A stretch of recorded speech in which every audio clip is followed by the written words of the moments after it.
Varicose veins తో బాధపడుతున్నారా? మన ఏవిస్ హాస్పిటల్లో 4500 రూపాయల లేజర్ స్కానింగ్ ఉచితం.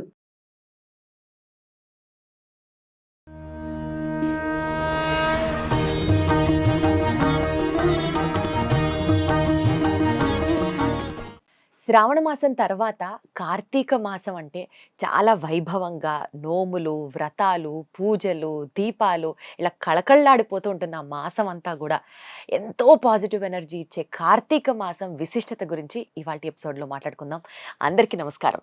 మరి కార్తీక మాస విశిష్టత గురించి మనతో ఎక్స్ప్లెయిన్ చేయడానికి చాలా సింప్లిఫైడ్ లాంగ్వేజ్లో మనందరం అభిమానించే మన శ్రీ వైష్ణవ సాంప్రదాయ ప్రచారకురాలు పద్మజ రామానుజదాసి గారు ఉన్నారు. వారిని పలకరిద్దాం, వారిని అడిగి తెలుసుకుందాం. అమ్మ నమస్తే. నమస్తే అండి. కార్తీక మాస ప్రారంభోత్సవ శుభాకాంక్షలు మీకు. ధన్యవాదాలు మీకు కూడా. కార్తీక మాసం అంటే ఏదో ఒక స్పెషల్ వైబ్ ఉంది అన్నది అర్థమవుతుంది కానీ బట్ ఆ కార్తీక మాసానికి ఎందుకంత విశిష్టత, కార్తీక మాసం అంటే ఎందుకంత స్పెషల్ చెప్పండి అమ్మా. కార్తీక మాసము తెల్లవారుజామునే లేచి భగవద్ ఆరాధన చేసుకోవడానికి చక్కని ఒక మార్గాన్ని ఇచ్చేటువంటి మాసం. కార్తీక మాసము దామోదరుడికి ప్రీతికరమైనటువంటి మాసం. కార్తీక దామోదరుడికి దీపం పెట్టడం అని మీరు వినే ఉంటారు. ఈ కార్తీక మాసం అటు వైష్ణవులకి శైవులకి ఇరువురికి కూడా ప్రధానమైనటువంటి మాసం. ఇరువురు కూడా విశేషించి దీపానికి ఆరాధన చేయటం అనేది మనం చూస్తాం. శైవారాధనలో కానివ్వండి, వైష్ణవ ఆరాధనలో కానివ్వండి, కార్తీక మాసానికి ఒక ప్రత్యేక స్థానం ఉంది. భక్తి ప్రపత్తులు ప్రతి ఒక్కళ్ళల్లో కూడా ప్రజ్వరిల్లేటువంటి మాసం కార్తీక మాసం. ఉదయం వేళల్లో, సాయంత్రం వేళల్లో వైష్ణవాలయాలలో, శివాలయాలలో దీపాలు వెలిగించడం మనం చూస్తూ ఉంటాం. అవును. శైవులు చక్కగా కార్తీక పురాణాన్ని సేవిస్తూ ఉంటారు. ఇక వైష్ణవులకు వచ్చేటప్పటికి కార్తీక దామోదరుని వైభవం సేవించుకుంటూ ఉంటాం. కార్తీక దామోదరుడు అసలు అవి రెండు విడదీసి మనం చూడలేం. కార్తీక మాసం అనగానే దామోదరునికి ప్రీతికరమైన మాసం. దామోదరుడు అంటే దామము చేత ఉదరాన్ని కట్టబడినటువంటి వాడు. దామము అంటే త్రాడు, త్రాడు చేత ఉదరము అంటే పొట్ట భాగం, దాన్ని కట్టబడినటువంటి వాడు ఎవరు? మన చిన్ని కృష్ణయ్య. ఆ చిన్ని కృష్ణయ్య లీలలు, బాలకృష్ణుని చేష్టితములు, బాల్య లీల రసాన్ని అనుభవించటమే కార్తీక మాసం యొక్క ప్రధాన ఉద్దేశ్యం. కార్తీక మాసం అంతా కూడా దామోదరుని వైభవాన్ని మనం విశేషంగా కొనియాడుతూ ఉంటాం. అసలు ఈ బాలకృష్ణయ్యకి, మన చిన్ని కృష్ణయ్యకి దామోదర అనే పేరు ఎందుకు వచ్చిందో తెలుసుకుందాం. ఈ రోజున కార్తీక మాసం ప్రథమ ఎపిసోడ్ని పురస్కరించుకొని సుమన్ టీవీ ద్వారా మనం చక్కగా దామోదర వృత్తాంతాన్ని తెలుసుకుందాం. తప్పకుండా. ఈ దామోదర వృత్తాంతం విన్నంతనే సకల శుభాలను ఇస్తుంది. అటువంటి మాసం కార్తీక మాసంలో దామోదర వైభవము సకల శుభాలను చేకూర్చేటువంటి ఈ విశేషం తెలుసుకునే ప్రయత్నం చేద్దాం. తప్పకుండా. శ్రీకృష్ణ పరమాత్మ చాలా అల్లరి పిల్లవాడు, అందరికీ తెలిసిందే, కొంటె పిల్లవాడు. చిన్నప్పటి నుంచి కూడా మనకు ఒక ఇంగ్లీష్ వర్డ్లో చెప్పుకోవాలంటే పిల్లలకు అర్థమయ్యేలాగా నాటీ కిడ్ కదా. ఆ యశోదమ్మ ఒడిలో చాలా సింహం పిల్లలాగా, చిన్న సింహం పిల్లలాగా ఎగురుతూ ఉంటాడు అంటూ గోదాదేవి అయితే కీర్తిస్తుంది తిరుప్పావై పాసురాలలో. యశోదై ఎళం సింగం అంటూ లేత సింహం పిల్లలాగా ఎగురుతూ ఉంటాడు అంటూ. ఆ యశోదమ్మ ఒడిలో ఎవరైనా చూడండి, తల్లిదండ్రుల దగ్గర ఇరువురు విషయంలో చూసుకుంటే తండ్రి దగ్గర విధేయంగా ఉంటారు, తల్లి దగ్గర అల్లరి చేస్తారు. మన కృష్ణయ్య కూడా అంతే, తల్లి దగ్గర బాగా అల్లరి చేస్తాడు, తండ్రి దగ్గర రాముడు మంచి బాలుడు అన్నట్లుగా ఉండేవాడట విధేయంగా. అటువంటి కృష్ణయ్య ఒకసారి అమ్మ యశోదమ్మ పాలిస్తూ ఉంది కృష్ణయ్యకి. పాలిస్తూ ఉందా, పిల్లలు చూడండి పూర్తిగా తాగరు, కాస్త తాగి మరలా ఆడుకుంటూ ఉంటారు, చనులతో ఆడుతూ ఉంటారు, అమ్మ కొంగుతో ఆడుతూ ఉంటారు. అలాగే ఆడుతున్నట్ట కృష్ణయ్య. నాన్న చక్కగా పాలు తాగు నాన్న అంటూ చెప్తుంది. మైమరిచిపోతుంది. తన్మయత్వంతో పిట్ట తన దగ్గర పాలు తాగుతున్నాడని ఆనందిస్తూ ఉంది. అంతలో సడన్గా గుర్తుకొచ్చింది యశోదమ్మకి, పొయ్యి మీద పాలు పెట్టొచ్చాను, మర్చిపోయాను, పొంగిపోతాయో ఏమో అని.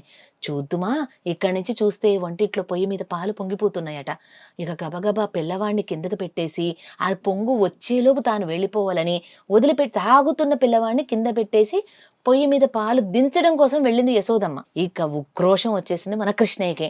నేను పాలు తాగుతుంటే నన్ను కింద పెట్టేసి నన్ను పట్టించుకోకుండా నాకంటే కూడా నీకు ఆ పాలు ఎక్కువైపోయినాయి అని ఉక్రోషంతో మన కృష్ణయ్య ఏం చేశాడు, కళ్ళు ఎర్రబడిపోతున్నాయి, ముక్కుబుటాలు అదిరిపోతున్నాయి, కోపంతో పళ్ళు కొరికేస్తున్నాడు చిన్ని కృష్ణయ్య.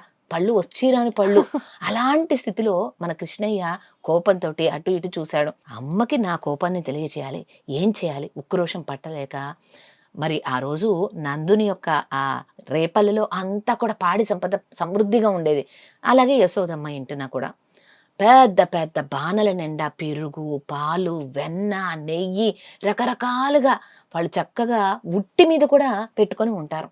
రేపల్లె మొత్తం కూడా పాడి సంపదకి ప్రసిద్ధి. ఆలమందలు విపరీతంగా ఉంటాయి అక్కడ. కాబట్టి అవన్నీ చూశాడా, ఇక కోపం వచ్చింది కదా కృష్ణయ్యకి. వెంటనే ఒక రాయి తీసుకొని ఆ బాణ, పాల బాణ, పెరుగు బాణ వాటికి ఆ కొండలకి కింద కొట్టాడు. కింద కొడితే ఎప్పుడు శబ్దం రాదు. మన కృష్ణయ్య, కొంటె కృష్ణయ్య అల్లరి చేయటంలో కూడా మంచి టాక్టిక్స్ చూపిస్తాడు. కింద కొట్టాడు, శబ్దం రాకుండా. అమ్మకు వినిపించలేదు, లోపలికి వెళ్ళింది, మొత్తం కారిపోయింది. అయ్యయ్యో, కొట్టడం ఉక్రోషంలో కొట్టేశాడు గాని అమ్మొస్తే ఇప్పుడు వీపు విమానం మోత మోగిస్తుందని భయం వేసింది కృష్ణయ్యకి. వెంటనే తప్పించుకోవాలనుకున్నాడు. కృష్ణయ్య మరి ఆలోచించలేదు. వాళ్ళ ఇంట్లో ఇప్పుడు మనకి స్టోర్ రూమ్స్ ఉంటాయి కదా, అట్లా వాళ్ళకి కూడా స్టోర్ రూమ్ ఉంటుంది. దాని నిండా కూడా పాలు, పెరుగు, వెన్న, నెయ్యి ఇవే ఉట్ల మీద ఉంటాయి. ఇక ఆ స్టోర్ రూమ్లోకి వెళ్ళి దాక్కోవాలని గబగబా పరుగులు పెడుతున్నాడు. ఇక్కడ పెరుగుకుండా పగలగొట్టాడు, పాలకుండా పగలగొట్టాడు. అవన్నీ ఇల్లంతా పరుచుకుని ఉన్నాయి. వాటి మీద అడుగులు వేసుకుంటూ వెళ్ళిపోయాడు. అలా చూస్తే తెలుస్తుంది. తెలియలేదు, కృష్ణయ్యకి తెలియలేదు ఆ అడుగులు అక్కడ పడ్డాయని. అలా పెరుగు ముద్రలు, పాల ముద్రలు వేసుకుంటూ వెళ్ళిపోయాడు. ఆ స్టోర్ రూమ్ లోకి వెళ్ళిపోయాడు. వెళ్ళిపోయి అక్కడికి వెళ్ళి దాక్కుందామని చూశాడు. చూస్తే అక్కడంతా కూడా ఉట్టులే, కిందంతా పాలకుండలు, వెన్నకుండలు. ఇక ఆనందం ఆగల. చిలిపి కృష్ణయ్యకి మళ్ళీ వెన్న తినాలనిపించింది. వెంటనే అమాంతం ఏం చేశాడు, వెన్న నైస్గా ఇలా తీసుకోడు కృష్ణయ్య. అందులో ఎంత ఉందో చూడాలని చెప్పి చెయ్యంతా దూరుస్తాడు. ఆ చెయ్యి తీస్తాడు, ప్రింట్ చూసుకుంటాడు. ఆహా, ఎంతుందా వెన్న అనుకుంటాడు. తినేదంతా కాస్త కాస్త తినగానే చిన్ని బొజ్జ ఆ కృష్ణయ్యది నిండిపోతుంది. వెంటనే తనతో పాటు తన స్నేహితులకు పెట్టాలని, ఆ రేపలలో ఉండేటువంటి కోతులకు పెట్టాలని ఆరాటం అనమాట. వాళ్ళందరినీ పిలుస్తాడు, ఏవో సైగలు చేస్తాడు, మురళి వాయిస్తాడో ఏం చేస్తాడో. వాళ్ళందరూ వచ్చేస్తారు. కిటికీలు అప్పుడు మెష్లు ఏమి ఉండవు కదండి, ఆ కిటికీల్లో నుంచి కోతులు, మిగతా గోపబాలురు వీళ్ళందరూ వస్తే వాళ్ళందరికీ వెన్న పెట్టేస్తూ ఉంటాడు. ఇలా పెడుతూ ఉంటే ఆ కోతి తింటూ తింటూ అమాంతం ఆగిపోయి ఇలా చూస్తుందట. అలా మ్రాన్ పడిపోయి చూస్తుంది కోతి. ఏంటా కోతి ఇలా చూస్తుంది, ఏమైంది అంటూ మన కృష్ణ ఇలా వెనక్కి తిరిగాడు. చూద్దుమా, వెనకాల కోపంతో ఊగిపోతున్న యశోదమ్మ కనిపించింది. అమ్మ, నేను ఇక్కడికి వచ్చి దాక్కునేది మా అమ్మకి ఎట్లా తెలిసిందా అనుకున్నాడు.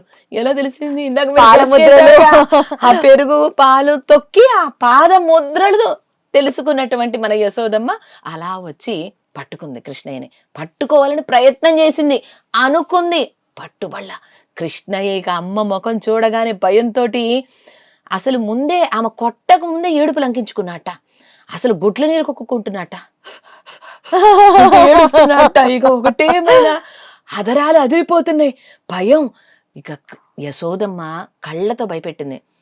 కన్నా, వాయ్ వాయ్ అన్నది. అంటే నోరు ముయ్ ముయ్, నోరు ఎత్తావా ఇంకేం లేదు, కొట్టేస్తా అన్నట్లుగా కోపంతో చూసింది. ఇక కృష్ణయ్యకి భయం వేసిపోయింది. ఇంకెంత పరుగులు పెట్టాడంటే, పెద్దది అంతఃపురం, నందగోపుడు రేపల్లకి రాజు కదా, ఆ మొత్తం అంతఃపురం అంతా పరుగులు పెడుతూ ఉన్నాడు. ముందు కృష్ణయ్య, వెనక యశోదమ్మ, ముందు కృష్ణయ్య, వెనక యశోదమ్మ పరుగులు పెడుతూ ఉన్నాడు. మొత్తం అంతఃపురం అంతా పరిగెత్తిస్తున్నాడు. యశోదమ్మ చక్కగా అందంగా అలంకరించుకొని, నగలన్నీ పెట్టుకుని, తల్లో పూలు పెట్టుకొని అందంగా అలంకరించుకున్న మనిషి పరుగులు పెడుతూ ఉంటే చూడండి, పిల్లలకు ఉన్నటువంటి ఇది మనకు ఉండదు కదా ఓపిక. ఇంకేమిక ఓపిక అయిపోయింది. రొప్పుతుంది యశోదమ్మ.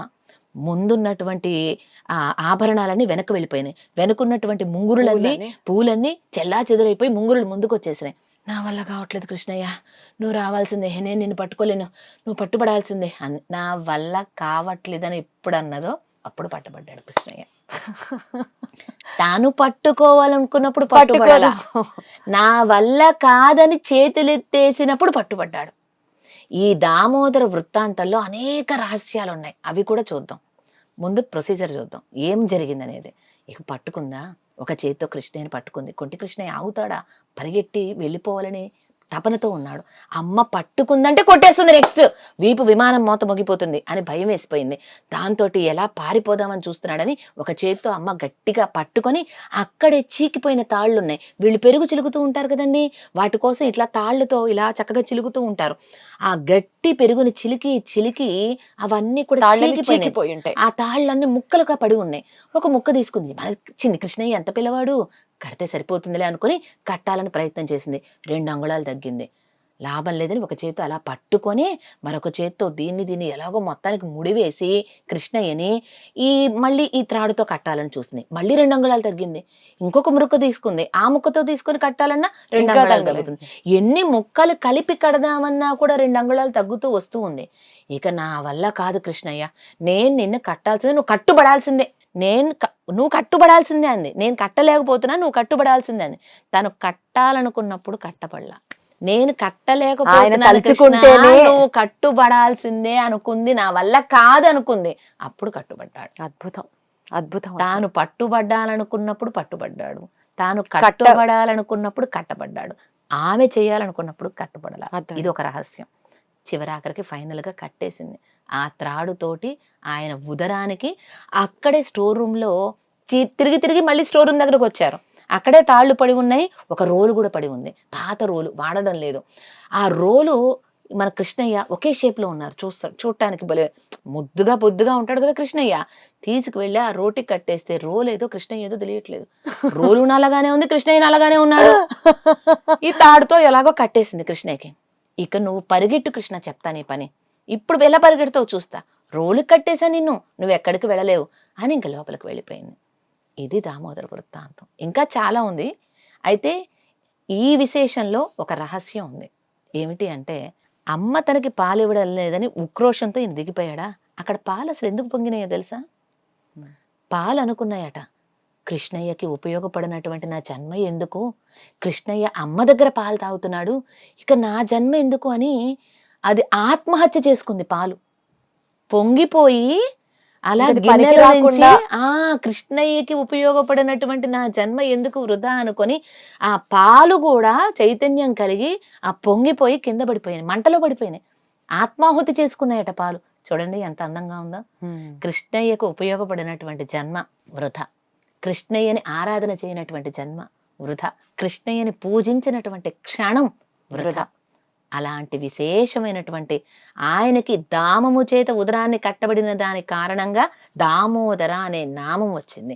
అటువంటి దామోదర వృత్తాంతం తెలియబడినటువంటి జన్మ వృధా. ఈ దామోదర వృత్తాంతం ఖచ్చితంగా వినాలి. సకల సంపదలని, సకల శుభాలను చేకూర్చుతుంది ఈ దామోదర నామ వృత్తాంతం. అటువంటి దామోదరుడు ఒక తల్లి ప్రేమకు, ఒక గొల్లెతల ప్రేమకు కట్టుబడ్డాడు, కొట్టబడ్డాడు. చూడండి, మనంతట మనం కట్టాలంటే ఆయన చిక్కడు. ఈ త్రాళ్ళలో కూడా ఒక విశేషం ఉంది. ఆ తాళ్ళన్నీ ఏంటి అంటే భగవంతుని స్మరణ. మనం ఒక్కసారి స్మరించి ఊరుకుంటే సరిపోదు. ఉదయం పూట పూజ చేశామా అయిపోయిందా, కుదరదు. నిత్యము ఆ స్మరణ కొనసాగుతూ ఉండాలి. దానికి గుర్తుగానే ఈ తాడు ముక్కలన్నీ కట్టడం. ఒక తాడుకి ఇంకొక తాడు ముక్క జత చేస్తూ వెళ్ళింది యశోదమ్మ, అప్పుడు కట్టబడ్డాడు. అంటే స్వామి స్మరణ నిరంతరం సాగుతూ ఉంటే ఆ భగవంతుడు మనకి కట్టుబడతాడు. అంటే ఒక్క కథలోంచి ఎన్ని నీతులు నేర్చుకోవాలో చూడండి. మనం భగవంతుడు భక్తికి లొంగిపోతాడు, ప్రేమకి లొంగిపోతాడు. నేను కట్టాలి అనుకున్నప్పుడు కట్టుబడలేదు. ఈ నేను నాది మనం చెప్పుకున్నాం. నేను ఈజ్ ఈక్వల్ టు అహంకారం, నాది ఈజ్ ఈక్వల్ టు మమకారం. ఇవి రెండు వదిలిపెడితే టక్కుమని కట్టుబడతాడు ఆ స్వామి. ఎంత సౌలభ్యం చూడండి. సకల జగాలను ఏలేటువంటి పరమాత్మ తానే ఎంచుకొని యశోదమ్మ ఎంట పెరుగుతున్నాడు. మరి అందరినీ నియమనం చేసేటువంటి పరాత్పరుడైన శ్రీమన్నారాయణుడు ఒక తల్లికి నియమనం చేయబడ్డాడు. చూసారా, తాను కావాలనుకొని ఆమెకు లొంగిపోయాడు. ఆమె కట్టాలనుకున్నప్పుడు లొంగిపడలా, తాను కావాలనుకున్నప్పుడు ఈమె చేతులు ఎత్తేసిన. మనం ఈ కథ ద్వారా, ఈ కథ కూడా కాదు ఇది, ఈ ఐతిహ్యం ద్వారా, ఈ దామోదర నామ వృత్తాంతం ద్వారా మనం నేర్చుకోవాల్సింది ఏంటంటే, భక్తితో ప్రేమతో కంప్లీట్ శరణాగతి చేయాలి. కంప్లీట్ సరెండర్ అంటారు చూసారా. అంటే ఇంకా నేను నా వల్ల ఏది కాదు స్వామి, నువ్వు తలుచుకుంటేనే అవుతుంది, నేనేమి చెయ్యలేను అని మనం ఎప్పుడైతే ఆ స్వామి పాదాలు పట్టి ఆశ్రయిస్తామో ఆ స్వామి మనకి లొంగిపోతాడు. ఇది గుర్తుపెట్టుకోవాలి. దామోదర వృత్తాంతంలో మనం నేర్చుకోవాల్సింది ఇది. Surrendering our self to God, పరమాత్మ, to the lotus feet of God, to the lotus feet of God, divine lotus feet of God. ఆ దివ్యమైన శ్రీచరణార విందములకి మనల్ని మనం అర్పించుకోవాలి.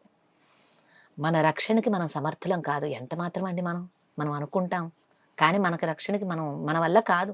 ఆయన అనుకుంటే ఏదన్నా అవుతుంది, ఆయన తలిస్తేనే అవుతుంది. అటువంటి దామోదరుని యొక్క శ్రీచరణాలను పట్టుకునేటువంటి ఒక అద్భుతమైన మాసం, అందమైన మాసం, భక్తిపూర్వకమైనటువంటి మాసం కార్తీక మాసం. ఈ కార్తీక మాసంలో ఆ దామోదరుని ప్రీత్యర్థంగా చేస్తారు.